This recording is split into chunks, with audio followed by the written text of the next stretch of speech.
তো এখন একটা প্রশ্ন সবার মনে আছে, সেটা হচ্ছে অন্নপূর্ণা যোজনা তো অ্যাপ্লাই করেছেন, অনেকে অনলাইন করেছেন, অনেকে অফলাইনে করেছেন। তো স্ট্যাটাস কীভাবে চেক করবেন এবং এই নিয়ে আজকের ভিডিও। তো অবশ্যই শেষ পর্যন্ত দেখতে যাবো, আমাদেরকে সাবস্ক্রাইব বা ফলো করতে ভুলবেন না।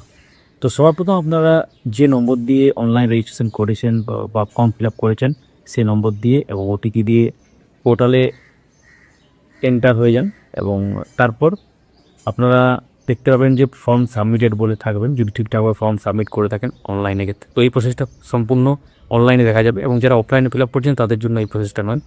তো অনলাইনে যারা ফিল আপ করেছেন তারা যখনই লগ ইন করবেন তারপর কিন্তু দেখবেন যে অ্যাপ্লিকেশান সাবমিটেড এবং একটা নাম্বার থাকবে, অ্যাপ্লিকেশান নাম্বার থাকবে, সেটা অলরেডি আপনারা যখন সাবমিট করেছিলেন তখনও পেয়েছিলেন। তো সেটাই থাকবে এবং তারপর দেখবেন ডান দিকে নিচে করে একটু ডাউনলোড ফর্ম থাকবে। কীভাবে ফর্ম ডাউনলোড করতে হয় এটাই আমরা আগে ভিডিও করেছি। তো ফর্ম ডাউনলোডের অপশানটাতে ক্লিক করবেন, ক্লিক করলে ফর্মটা ডাউনলোড হয়ে যাবে পিডিএফ ফর্মেটে এবং সেখানে উপরের দিকে একটা জায়গাটা দেখতে পাবেন যে এক্ষেত্রে সাবমিটেড লেখা থাকবে, অর্থাৎ শুধুমাত্র ফর্মটা সাবমিট হয়েছে, কোনো প্রসেস হয়নি, কোনো কাজ হয়নি ডিপার্টমেন্টের পক্ষ থেকে।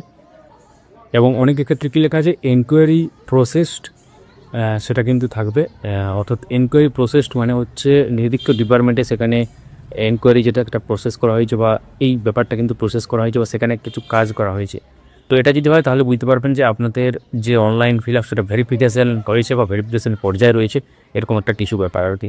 তো আপনার স্ট্যাটাসটা কি কমেন্টে জানাতে ভুলবেন না। আপনার অ্যাকচুয়ালি যেটা অন্নপূর্ণা যোজনার ফর্ম ফিল আপ করেছে সেটা স্ট্যাটাসটা কি সেটা কমেন্টে লিখুন এবং এই ধরনের ইউজফুল ভিডিও মিস করতে না চাইলে আমাদের সঙ্গে যুক্ত থাকুন, সাবস্ক্রাইব ও ফলো করে ভিডিওটা লাইক করুন, সবার সাথে শেয়ার করুন। ধন্যবাদ।